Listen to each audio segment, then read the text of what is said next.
کہ رسول اللہ صلی اللہ علیہ وسلم نے ایک آدمی کو دیکھا کہ الگ کھڑا ہے، نماز نہیں پڑھ رہا. تو آپ نے اس سے پوچھا، اے فلاں، تمہیں لوگوں کے ساتھ مل کے نماز پڑھنے سے کس چیز نے روکا؟ تو اس نے کہا کہ یا رسول اللہ صلی اللہ علیہ وسلم، مجھے جنابت لاحق ہو گئی، یعنی میں ناپاک ہوں، نماز نہیں پڑھ سکتا. آپ نے فرمایا تم مٹی استعمال کر لو، تیمم کر لو، وہ تمہیں کفایت کرے گی، کیونکہ اس نے کہا تھا کہ پانی نہیں، تو تم تیمم کر کے نماز پڑھ لو. تو آپ نے اس کے لیے کیا کیا؟ آسانی پیدا کر دی.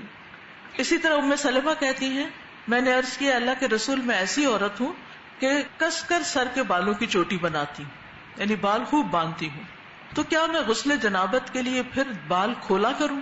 آپ نے فرمایا نہیں، بس اتنا ہی کافی ہے کہ اپنے سر پر 3 چلو پانی ڈالو اور پھر اپنے آپ پر یعنی باقی جسم پر پانی بہا لو، یعنی 3 دفعہ 3 مگے مثلاً اگر سر پہ ڈال کے ان کو اچھی طرح سر کو مل لیا جائے کہ جڑیں وغیرہ گیلی ہو جائیں، تو چوٹیاں کھولنا ضروری نہیں.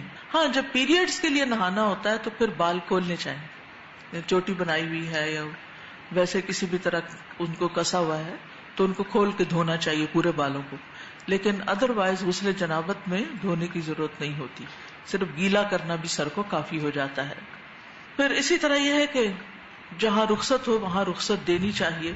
حج کے موقع پر ایک شخص آیا منا میں، کہنے لگا اللہ کے رسول مجھے خیال نہیں رہا، میں نے ذبح کرنے سے پہلے سر میں ڈال لیا. آپ نے فرمایا کوئی حرج نہیں، اب ذبح کر لو.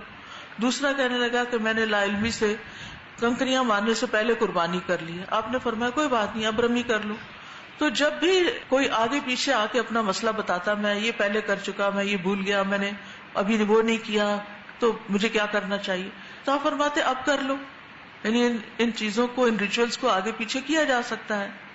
پھر اسی طرح یہ ہے کہ لوگوں کے حالات کے مطابق ان کو آسانی دینی چاہیے، اور آسانی دینے کا مطلب یہ نہیں ہوتا کہ ان کو سستی کا شکار ہونے دیا جائے، یا یہ کہ وہ کوئی کام ہی نہ کریں، یا یہ کہ وہ اپنے فرائض پورے نہ کریں. مثلا نماز چھوڑ دیں، کیا ہمارے دین میں آسانی ہے؟ ایسا نہیں ہو سکتا. فرض تو فرض ہے. اسی طرح سبق یاد نہ کریں، کیا ہے ہماری ٹیچر بہت سخت ہے، کہتی ہیں 10 دفعہ پڑھو، 7 دفعہ پڑھو.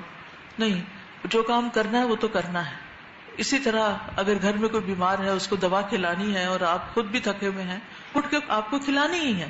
تو روزمرہ زندگی میں آسانیاں پیدا کرنے کا مطلب یہ ہے کہ لوگوں کے پیچھے نہ پڑ جاؤ اور لوگوں کو تھوڑی سپیس دو، لوگوں کو کام کرنا سکھا دو، ان کا مسئلہ حل کر دو، ان کو طریقہ بتا دو، ان کو فیسیلیٹیٹ کر دو، کچھ خود ان کے ساتھ لگ کے کام کروا دو.